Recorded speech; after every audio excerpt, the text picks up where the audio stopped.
green, yellow, orange. Greys and greens. Red. Black, green, black and blue and green. Sometimes it is blue and sometimes it is green. It's just vivid green. It's red, kind of a terracotta red. Red. Black. Black. Black and white. White. Silver. Glittering silver. Orange. Yellow. Bluey colours, bluey greeny colours. White, grey, blue, black, red and blue and green and yellow and orange. Not distinct colour, but merging together to give a blurred, vivid pattern.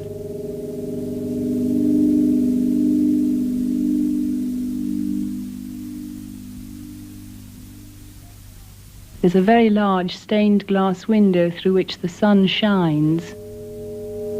The window takes up the whole of the wall, and it's bright blues and yellows and reds, the colours that you see in churches.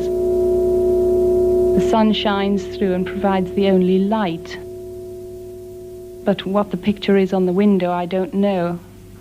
I just have this knowledge of the colours in it and the sun shining through.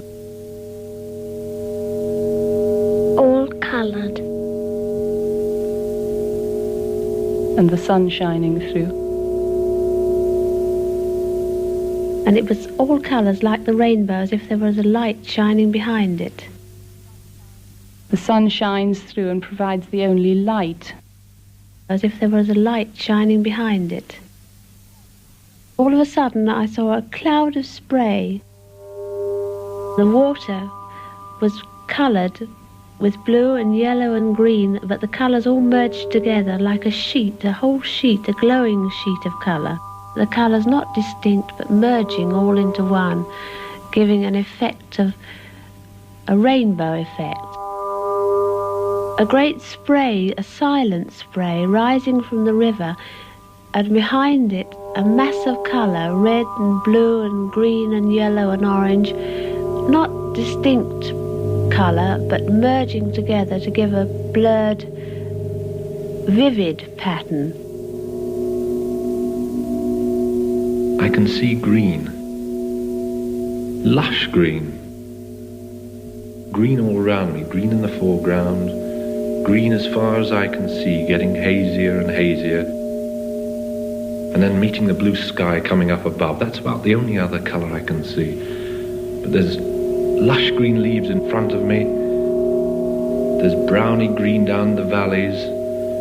There's dust, making it not quite as green in different parts, but all around is just nothing but green. I can't see anything else. It's just vivid green. It's red. It's a very funny red. Red. The heart was red. A very funny red. And it would dip into the water, and they were sort of bluey colours, bluey greeny colours. And it would dip into the water. No reflection in the water. It's very still, it's flat. The wetness brings out the colour. It's just a puddle in a gravel drive, and lying quite still are these leaves, green and yellow, orange. Only 2 or 3, not overlapping, just separate leaves in a small puddle with the gravel round the edge, dark gravel near the edge, and then pale, bluey, harsh gravel where it's dry. It's just a few leaves lying separately. Green, yellow, orange, autumn leaves. Not moving, just lying with dark gravel round the edge where it's wet. It's very still, it's flat. No reflection in the water. The leaves are wet. The wetness brings out the colour. No reflection in the water.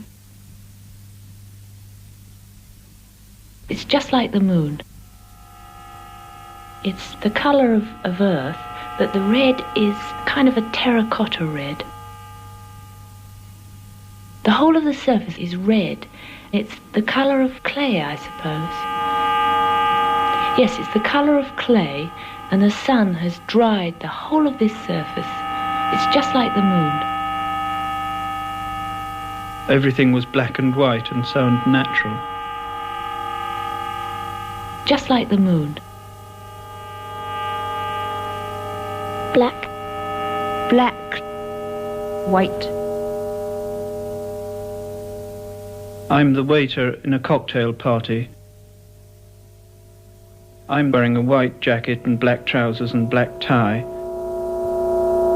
And everybody in the cocktail party is in black suits and black ties, white shirts. All the ladies are in black and white. Black.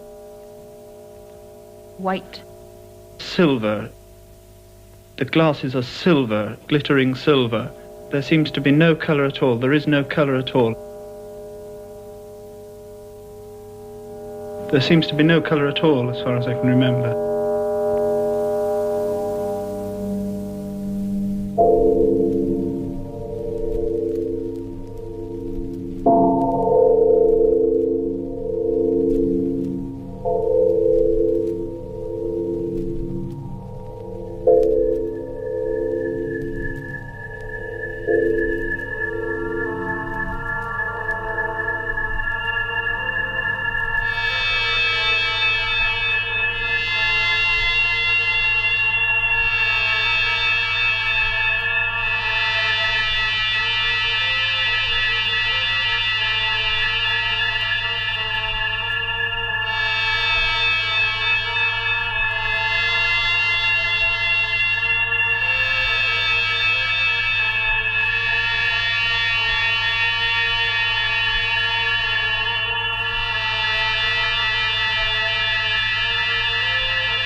Suddenly I'm falling.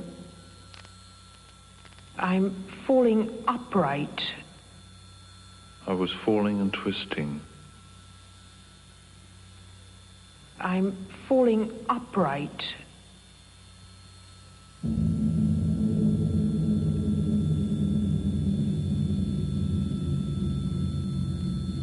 Slow twist, head over feet, stretching out, increasing in speed.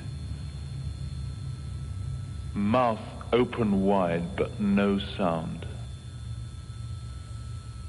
It's in space.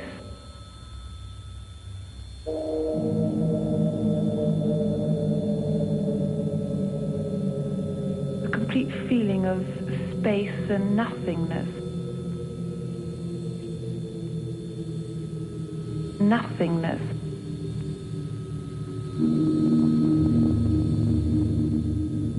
Started off by floating,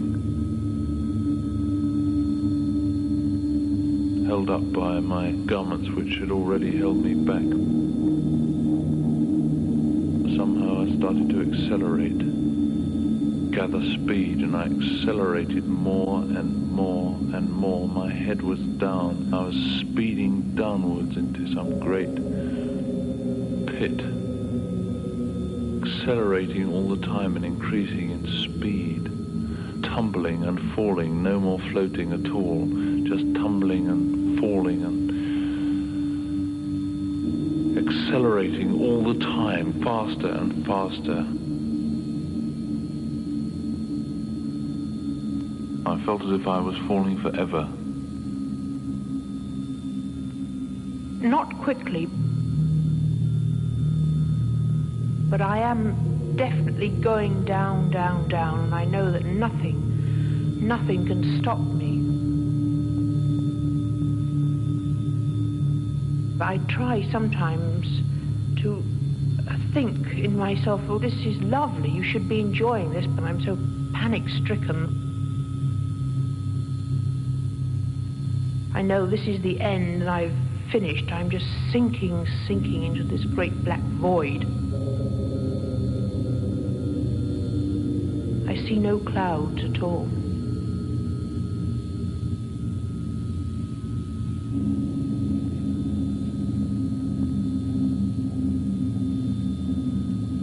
I was falling through this water.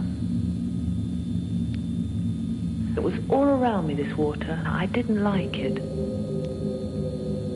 I was falling, I got my legs in the air and my hands out. It was all around me, this water. I didn't like it.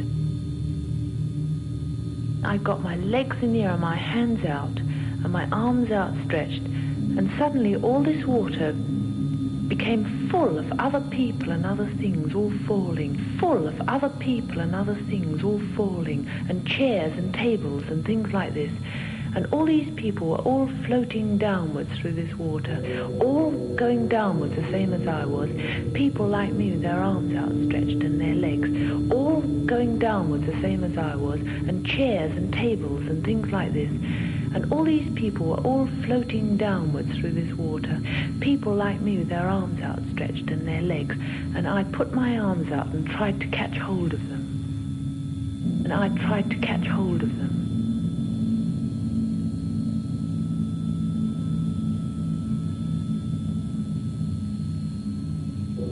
All I can remember is falling into the water. It was very dark and very deep. All floating downwards through this water, all going downwards the same as I was. Accelerating all the time, faster and faster, accelerating all the time and increasing in speed. I was speeding downwards. Sinking into this great black void. Reeling down into a sort of chasm. Reeling down into a sort of great big hole. It was a long way down. It was a long way down. And I felt myself falling. It was a long way down. I couldn't do anything about it. edge of the mountain. And it was very dark. It seemed to go down and down and down. It seemed to go down and down and down.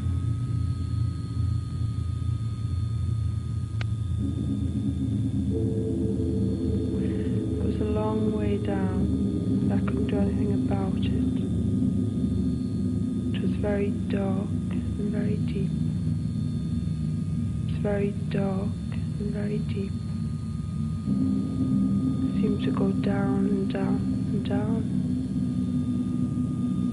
It seemed to go down and down and down.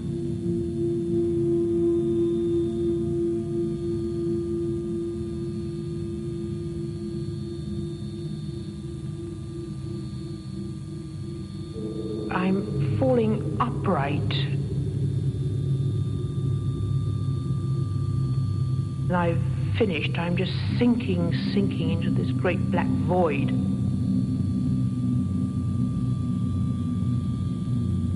I see no clouds at all. It's in space. A complete feeling of space and nothingness.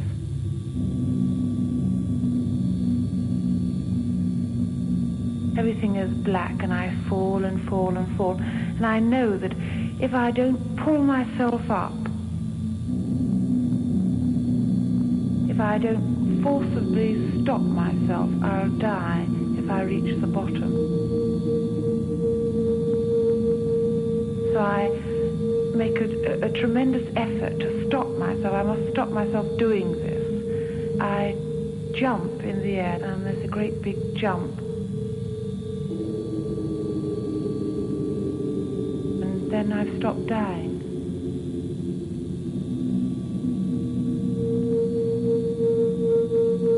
A complete feeling of space and nothingness.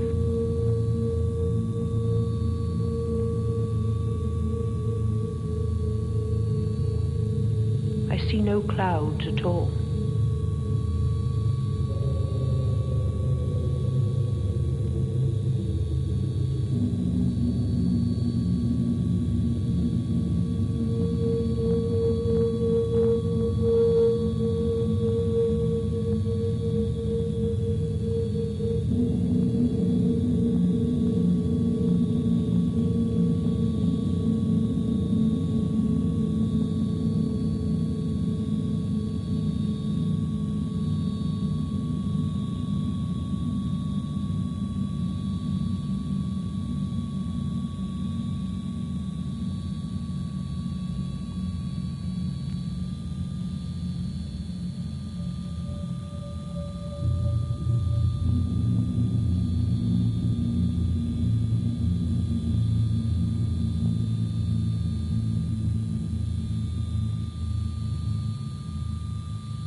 wasn't a stormy sea, but it was a frightening sea. And I had this sensation that I was going to drown.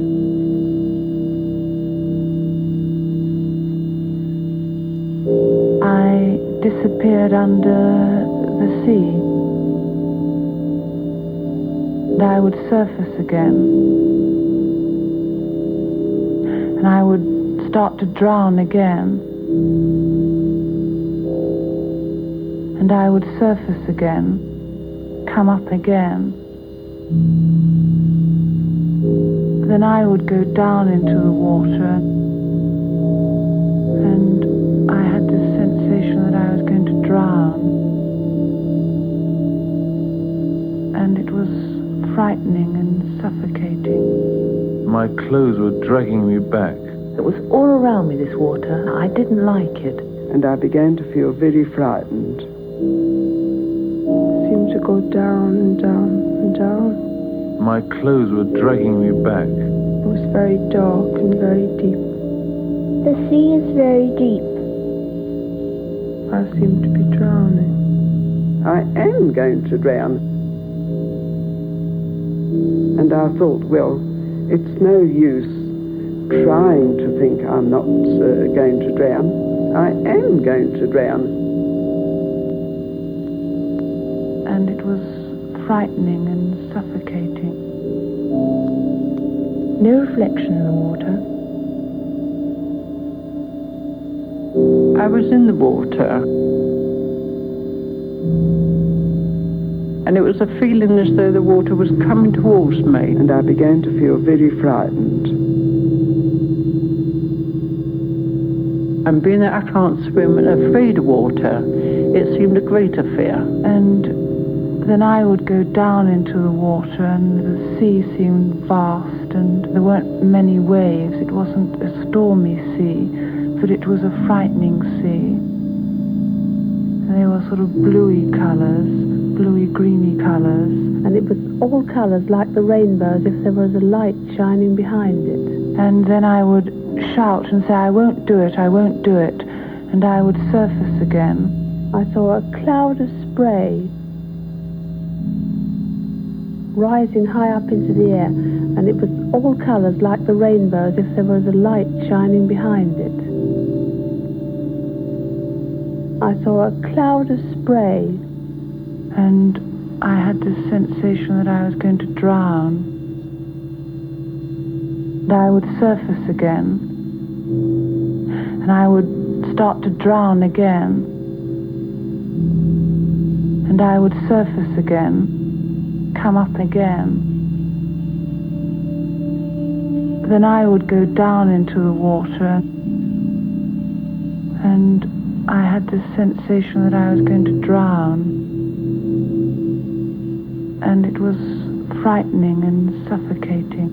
It was all around me, this water. I didn't like it. And I began to feel very frightened. I must tell my mother. All I can remember is falling into the water was very dark and falling down, down, down. It was very dark and very deep. I seemed to be drowning. I must tell my mother. My clothes were dragging me back. The sea is very deep. I go into the sea and then I go right down to the bottom and there's some land there. The land at the bottom of the sea. It's very still, it's flat. No reflection in the water. Lovely clear water. The water looked to be rather sort of bluey. I didn't like it. And suddenly all this water became full of other people and other things all falling. Full of other people and other things all falling. All going downwards the same as I was. And chairs and tables and things like this. And all these people were all floating downwards through this water. Chairs and tables and things like this. And I put my arms up and tried to catch hold of them. And I began to feel very frightened. I was in the water. And it was a feeling as though the water was coming towards me. And being that I can't swim and afraid of water, it seemed a greater fear. And as I sort of pushed back, and I felt I was pushing back the water, so I felt the mud in my hands. And then I seemed to be clear the mud, which was really saturated with water. And as I pushed and pushed, so I came across something, and I was still pushing, and I knew it was somebody. And I felt them. I could feel the shoulders, then the face, and then I could feel this tin hat. And as I pushed the hat one side, the helmet one side, so I could see my youngest brother's face. And then I felt him, knowing a little about first aid and that, I felt him and felt down the body. And as I got to the hip, he more or less shuddered. And I could see by his face that he was in pain, even though he had the mud and stuff on it. I pushed the hat back and I thought to myself, I know he's safe. He's alive. I must tell my mother. He just wasn't, because he was dead. He looked like him, but he just wasn't, because he was dead. I just walked towards him. I just picked him up. And he wasn't anymore. And I couldn't think he was my baby. He looked like him, but he just wasn't, because he was dead. I go into the sea, and then I go right down to the bottom, and there's some land there. I always die on the land. The land at the bottom of the sea.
The Dreams was an invention for radio by Barry Beaumage in collaboration with the BBC Radiophonic Workshop. Music was composed by Delia, Derbyshire. These programs were originally broadcast on the third programme in 1964.